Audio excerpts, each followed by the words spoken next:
I'm Amber Davies and welcome to Call to Stage. This is the space where musical theatre takes centre stage. From unforgettable backstage stories with incredible special guests to insights from my life and my theatre journey. We're leaving it all on the mic every single week, so let's jump in.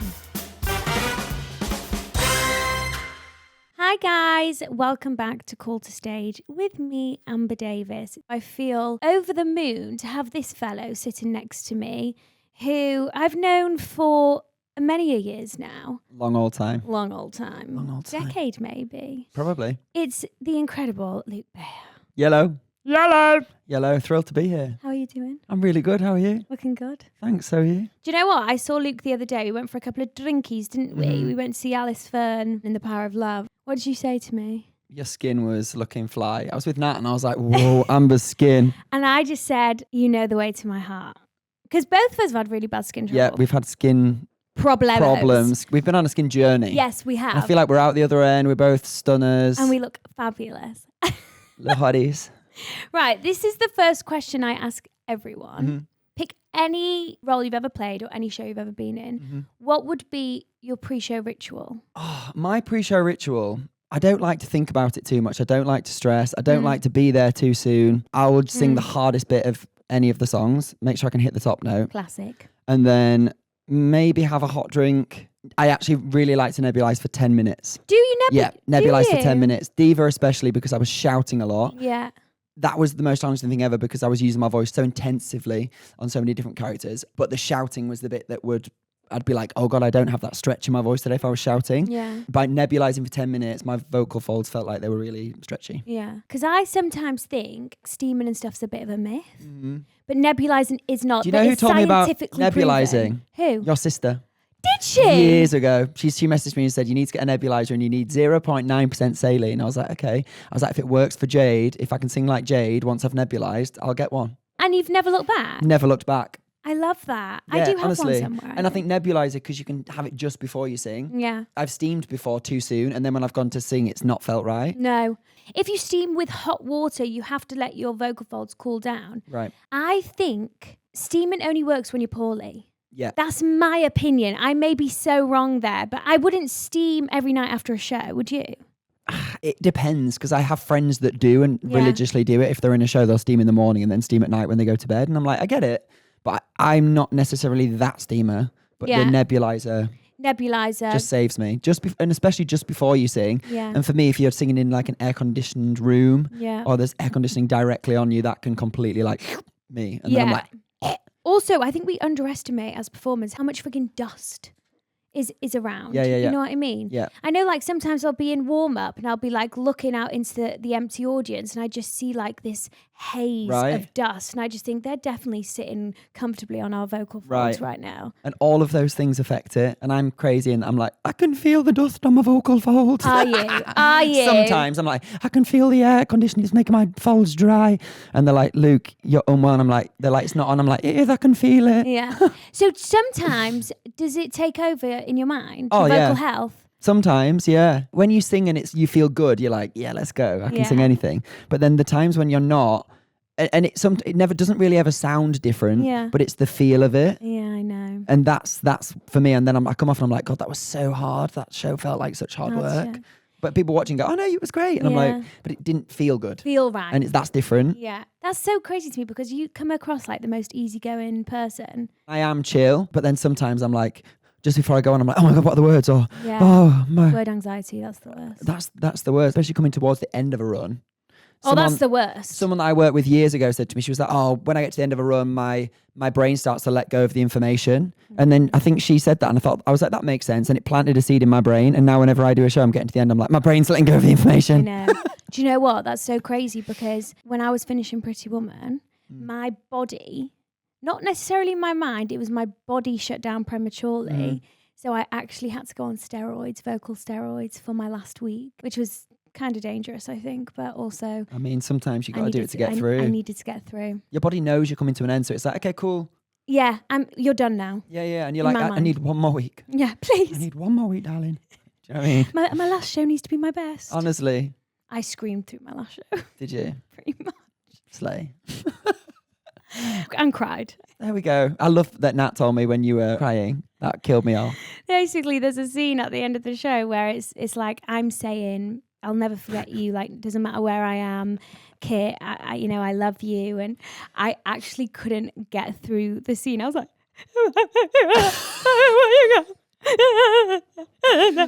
and then it was so funny because Ben was watching in the audience and he thought, Nat has got it together. It's fine. And then all Nat had to say was, take care of you. And she went, take care of you. Oh my God, it was the funniest thing. Right. Yes. Training. Mount View. Yeah. I did a foundation first. Where? SLP in Leeds. It was a more Really? dance-based college. Nice. Yeah. How old were you? 18, 19. Oh, so you were a late Yeah. bloomer. I was a late bloomer. Yeah, I didn't go to Mount View till 20. Wow. So I had 2 gap years. And I never knew that. did I did foundation when I was 18. I went to do that because I needed to work on my dance. I'd not done a lot of dance growing up. Right. And I remember going to dance auditions. I remember going to Lane and auditioning there when I was like 16, 17, which I loved. I think it's such a brilliant school. I was in the audition with all the Sylvia Young boys who've obviously danced since they were little. And I was obviously Bayer. I was stood on the end of the bar like this, facing the front. Everyone was behind me. They were like first position. And I honestly didn't even know what that was. And I stood there. And then we got put in partners. I got partnered with Sam Salter, who is arguably one of the best dancers I've ever and will ever see. Yeah. And I remember him doing about 100 fouette turns next to me, and I stood next to him and just went, he's really good, and then walked off. But he was so good even then. He must have been 16. And I remember being like, oh my God, people like that exist. Yeah, I know. know. He was just so and amazing. Lane is a hard audition, isn't it? And I had to do a dance solo. I wish if there was more space, I would show you because it's jokes. I got a lady at home to choreograph it for me, and it started with a I don't know what it's called, like where you jump and you do that like whoa, the kick thing. What, hitch kick? A hitch kick. But I had like I ran in from the side and went hitch kick, and like on bent legs. My leg couldn't even straighten, so it was like this. And I remember all the Lane students. This is how long ago it was. All the Lane students stood at the back with the CD player, pressing on the CD player of my track that I'd brought on a CD, watching like. It was tragic. I was like, guys, help! And I remember getting to the end. They were like, well done for getting through that. No. Yeah. It's the hitch kick from the corner hitch to kick start from the the routine corner. for me. I literally started as if I was on stage and I like hitch kicked into the space. It was. My God, I It can't was breathe. tragic. I'll reenact it for you at some point because I Okay. feel like. After a couple of wines. Yeah. So I did a foundation at SLP, which was Yeah. super useful. Worked on my dancing that year. And then I got into Mount View at the end of that year. Okay. And then I took a year out and I was a teaching assistant at my old school. Amazing. And then I went to Mount View the following year. And you did 3 years there? Yeah. Degree or diploma? Degree. You did degree? Yeah. I think we all had to do a degree at Mount View. It was a degree. Me like, unsure. It was a degree. No, I definitely did essays. I always bow down to people who do degrees because I only did diploma and that was enough for me. You know, full out. Where you have to do all of that paperwork as well. There was just some writing stuff, but I mean, I was always just like, I don't even know what I wrote, to be honest. It was fine. I don't actually mind writing, to be honest. Yeah. So for me, that was kind of fine. And I don't feel like we particularly did that much writing. No. And I think once you've done a diploma, you can convert it into a degree. Can you? Yeah. But you'd have to do the work to do it. Yeah, I think it's like a few months. Oh, God. Not you, not for me, darling. no. Hell Did you no. enjoy Mount View? Yeah, I did. It was, feels like such a long time ago. It was a crazy time. I feel like I was such a child. Yeah. I feel like we go to these institutions as such sponges. Yeah. And I very much I think I can be quite literal. So if someone says something to me, I'm like, God, they said this. And I'm better now, I'm a bit older, but I remember like being told things and I remember thinking that's gospel and that must be true. Yeah, okay. And I'm like, that's not the case. Like No. the industry is so like subjective. It Like is. you might not get a job and you could go and watch something and go, oh my God, I think they're the best thing ever. And I could watch and go, I didn't get it. I don't connect to No, that. didn't connect. And that's just how it works. And I feel like knowing that now I'm older takes so much pressure off. Yeah. Whereas when I was at Mount View, it felt like there was a right way and a wrong way. Okay. And I was either doing it right or completely wrong. Okay. And I was quite hard on myself. And then Yeah. I kind of gave myself the fear. And coming out, I then had to kind of rebuild myself because I was so terrified. And I was like, I went to Mount View as a singer and then came out and was like, oh God, because I maybe felt like I knew too much. We got told so much information of Yeah. like, you need to tilt and you need to do this and you need to access this and this and this and this. And you also need to think about this. But then I was like, oh my God, you lose the kind of fun and the bit why you did it in the first place. Yeah, exactly. I think that is such a good thing that you've just said there. So for people listening, I just feel like use college to your own advantage, but remain as you, Right. you know? Yeah. And I always say that if I go in and teach, and I teach at some schools, and I go in and say, guys, I'm going to say some stuff today. If it connects with you, take it. If it doesn't go, no worries, I'm going to chuck that because that's not helpful for me. Yeah. And I think that's a better way to approach things rather than go, this is exactly right. Yeah. Because my journey is different to yours, and like we all have different experiences. Yeah. And I think it's important that we are honest about that rather than just say. You know. I love that. I love that so much. Let's talk about what you're in for now. You're in rehearsals, aren't you, for Chicago? I am for Chicago on tour. European tour. European tour. I'm off to Athens. You are playing Mary Sunshine. Yeah. Full drag. So fun. Tell me, are you enjoying it? I love it. We've just finished rehearsals, so... Oh, have you? Yeah, we finished now. Oh, okay. Yeah, it's been so much fun, like so chilled. We had the American creatives come over and work with us who were an absolute dream. Oh, gorgeous. Really cool. And they said to us on the first day, they were like, welcome to like was it the dynasty or the legacy of the show? And I was like, oh my God, it is like an actual, it's been around for such a long time. It's the longest ever running Broadway show. Is it Chicago? Yeah. Is it? So to be part of that is iconic. Yeah. And they're like, you're part of the Chicago family now. And I was like, wow, that's actually so cool. I And love it's that. and everyone in it is brilliant. We've got such a good cast. And like I actually think Roxy and Velma are such iconic parts. I was like, I feel like generationally there's parts as like a female as well of parts that would be iconic to play. And actually Roxy and Velma are such banging. You'd be great. You could do either. Maybe. I'm a bit too young. No, I reckon not. In my body now, I feel like I'm a little bit too young. I think you'd be a Roxy right now. I'd be a Roxy. I could be a Roxy right now. Yeah. Velma I in 10 think years. Velma's a bit more like she's older. But I actually prefer Velma. Velma's badass. I think she's badass. She's badass. And also the bit where she comes up at the beginning where it goes, I love the da da da da da da dun dun dun dun dun dun dun dun bum bum bum, and she comes up on the lift. That's iconic. I have never done a lift before. Have you? A lift is in like coming out of the No, never. Gutted. No, we'll get there one day. What do you think we could do with a lift in it?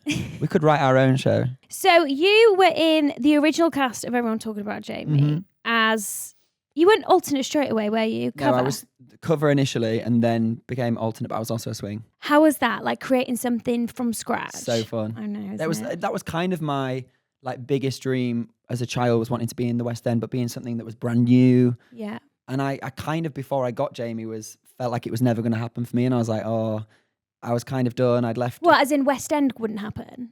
Just performing. I was like, I don't think it's going to happen for me. I had done bits and pieces, but nothing to that level yet. And I was like, maybe it's just not going to work for me. Now, again, coming out of Mount View and having to like go into auditions. And I remember comparing myself so hard with other people. And I remember sitting outside auditions and hearing people sing and being like, oh God, they're amazing. And then I'd spiral. And I remember going in for a Kinky Boots final when that first came to town. I was in for one of the Singing Angels, and I remember sat outside and I heard someone before me and they sounded unreal. And I went in and I was just terrible. I was a bag of nerves. And I remember one of the creatives saying, do you want to go again? I was like, no. I just gave up and just left. Oh, because I was just like in a hole of like just nerves and so critical of myself. Whereas with Jamie, I remember going in and my friends had seen it in Sheffield, and I didn't do it in Sheffield. It was John McRae, who's amazing. A couple of my friends had seen it and said, oh, when that comes to London, which it inevitably will, you need to be the understudy for it. And I was like, okay, cool. Listened to the concept album. I was like, I love this. This is a bit me. Yeah. Read up about it and bits like that. And then I tried to get an audition and didn't initially get an audition for it. Oh, really? And I moved agent to Jamie Sampson at 33. Yes. Who is brilliant. Like, shout out to Jamie, love you. I sat down with him at a little coffee shop outside near Trafalgar Square, and he was like, what's going on? He was like, we need to get you in the West End. And I was like, I'm trying. And I was like, I really want to be in this show called Jamie that's coming. And he was like, okay, leave it with me. I think that was at about 12 o'clock. And by 3 o'clock, it was on a Friday, he messaged me and said, I've got you an audition, you're in on Tuesday. And I was like, oh my God, amazing. So I spent the whole weekend prepping, went in, and I kind of went in like fearless and just was like, I could do this. Let's just have fun. I remember forgetting the words and just like, I don't even know it.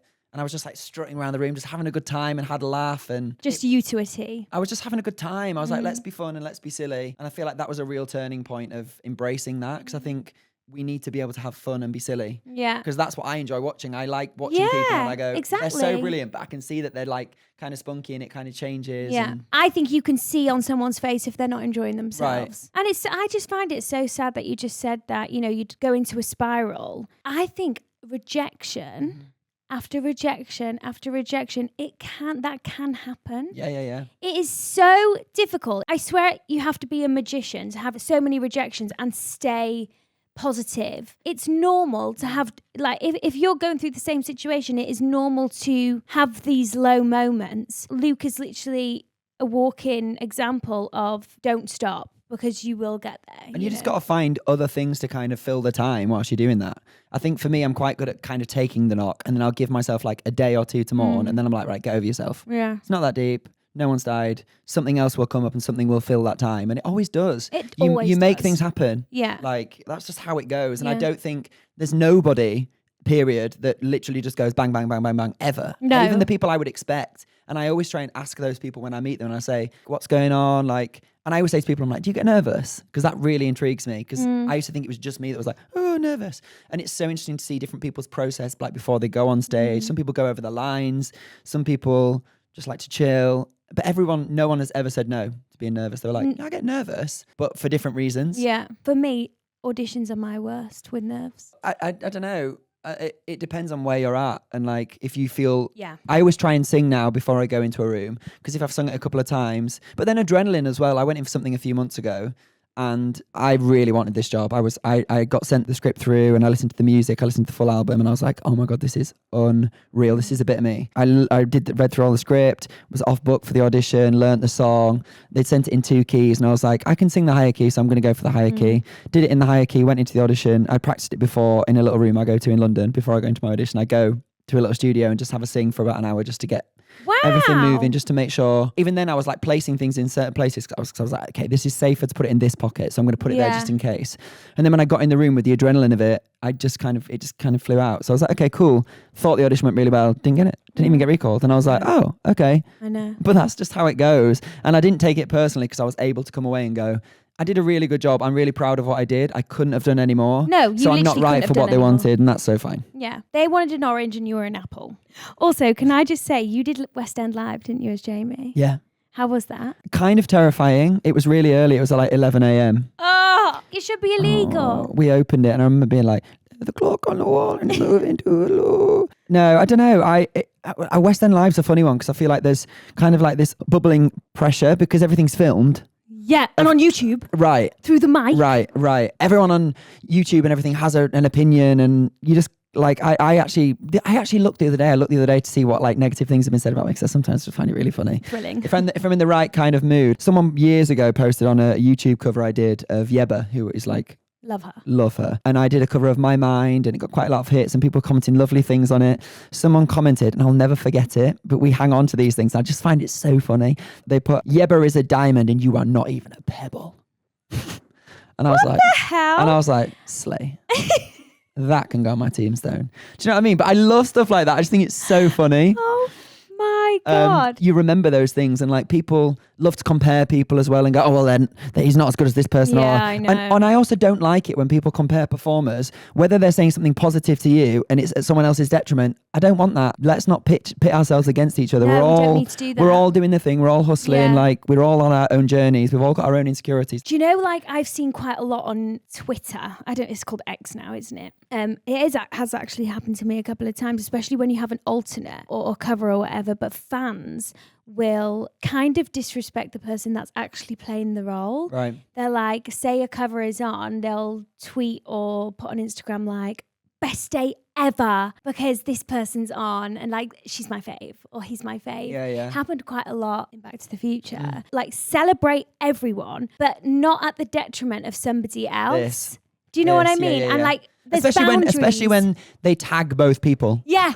And it's like, guys, come on. Like, let's just, everyone's human beings. Do you know what I mean? Let's just talk about some of the things that Luke's done. You've actually done so much. I feel like you're always working. When I actually was like writing it down, I was like, oh my God. So you were in the European premiere of Yank the musical. That was my first musical job at the Hope Mill. Yeah. Shout out to the Hope Mill. You like the Hope Mill Joe because and Will, you did love them. Head Over Heels the musical there. I did. Fiver. Yep, love that. You won a West End Wilma for that. I did. I did Rent as well at the Hope Mill. Rent. With Tom Francis. Lovely Tom. And then you did the 25th anniversary concert of Les Mis. Yeah. Was it the 25th? 20th. You did Hair. I did. Millennials. Brilliant. Elliot Clay, who was in my year at Mount View, wrote that. Oh, really? Yeah. He was like working with a friend? Yeah. He was like, I've written this show and I've written this song and I want you to sing it. So I went to his flat and he was like playing around, and then we were like, I love that though. It's so fun. I love stuff like that. And like, I don't know, have you watched, kind of on the vein of Chicago, the Fosse Verdon thing on Disney Plus? No, but I will tonight. It's brilliant, and it's about Bob Fosse and Gwen Verdon and their trajectory and how Chicago became a thing. It comes in like halfway through. And it's so interesting because they're just kind of like, obviously they were married, but then they're like with their pals and they're like, oh, we need to write another song. But then that's kind of become legend years later. Yeah. But at the time it was just like, oh mate, I've written this song. Like, can you sing this song? It's like Tick Tick Boom. Right. Do you know what I mean? With Rent. And then we've got to talk about your one-man musical. Yes. So Diva Live from Hell. Yeah. How, where, tell me everything. I'm obsessed because you've just come back from doing Edinburgh Fringe, haven't you? Yeah. Where did it start? Were you involved from the beginning? Kind of. So it started off Broadway, I think in 17, 18, 19, one of the three, can't remember. With the writer, played Desmond originally, and Alexander Sage Oyen, who I was a fan of. Anyway, I knew his work. He'd done a lot of work with Ben Fankenhauser, big Broadway people who I'm obsessed with. Yeah. I was actually at the other Palace watching Heathers, watching Elsa Davidson, who's a friend of mine. And I came out into the bar and Joe McNeice, who directed it, and Alistair Lindsay, who was the producer at the time, was sat in the bar, and they'd done it prior at the Brockley Jack Theatre. Prior to COVID, sorry. With Jack Malone. Oh, interesting. Obviously won the Olivier for Operation Mincemeat. But it closed the day it was supposed to open because of COVID. So Jack never actually got to do a full run. And then they were doing Mincemeat and they wanted to bring the show back. And they saw me at the other Palace and they were like, oh my God, Luke Bayer could do it.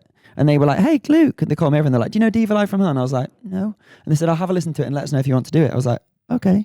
So I went home, listened to the album that was on Spotify.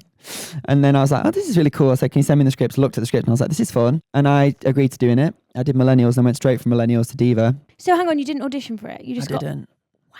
That doesn't always happen. That doesn't always happen. That Very is like rarely. once in a blue moon. Very rarely. Yeah. But that was just like a gift, that show. And it's so much fun. It's probably one of the most fun I've ever had in terms of just being spontaneous, kind of learning to take the pressure off yourself, because I used to have panic points in shows where I'd get to a point and be like, okay, once I get past this bit, I'll be fine. But with that, I was like, I physically can't because it's boom, boom, boom, boom, boom, boom, boom. 75 minutes, just me. There was like 13 songs, a tap solo. So the foundation paid off. Do you know what I mean? Not the tap. Was there a hitch kick in it? There should have been. There should have been. Do you know what, if we do it again, I'll say, get a hitch kick in there. Yeah. Was there like ever a moment where you thought, this is too much for me, a one-man show? Or did you know, I've got this is mine, I'm going to make it my own? Or I always think like, if you were a little bit younger, would you have cracked? Not as in cracked vocally, as in mentally. Like, maybe. I mean, I remember doing it and we'd not had a whole lot of time for rehearsals the first time. And I remember getting to the first week of rehearsals. I come straight from Millennials and a lovely boy called Jordan Walker was the understudy Desmond. And he said to me on the first day, he went, hey, how much have you learned already? And I went, none. He was like, oh, I know half. I was like, okay. I was like, oh God, I've literally not even looked at the script. Well, I had, but not like to learn it. Yeah. So then I was trying to learn all these lines. Oh God. Whilst doing the rehearsal, doing all the blocking, just all those kind of things. And the music and the singing generally for me feels much easier to just go, it's in. Yeah. Whereas the script and the lines, especially learning essentially a huge monologue, but jumping between characters, finding the different physicalities, all those things, that was hard. And I remember getting to the first few previews at the Turbine where we originally did it. And the band were on stage with me and I'd finish a scene or I'd finish a song and then I'd walk back to get my water and I'd pick up the water, be drinking the water and I'd be looking at the band's music going, the big time. How do I get there? I'd be drinking the water, like trying to fill the time, like, and then I'd finally find my way.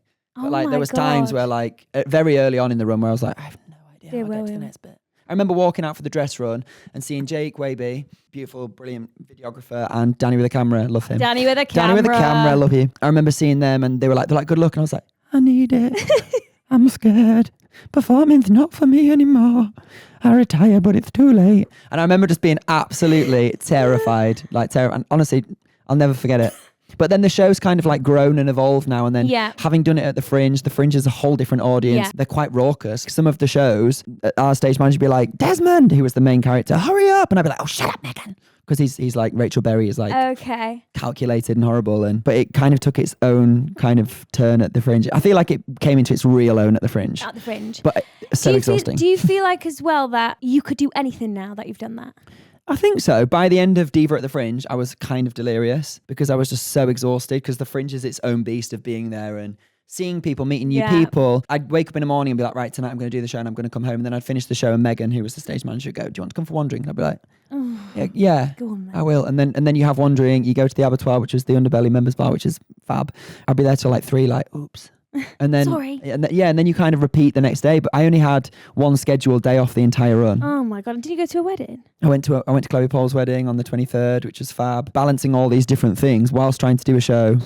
And then getting sick. I got fringe flu when I was there. Did you get fringe flu? Within the first week. And I tried to start the show one day and I was just too sick. Do you know when you start? And I was like, I should have called. I was like, I can push through. And I literally started and I was like, I have no stretch in my voice. No. Even my speaking voice was like literally like down here. And I sung the first bit of the show and then stayed in character and was like, I'm calling the show off. I'm too talented.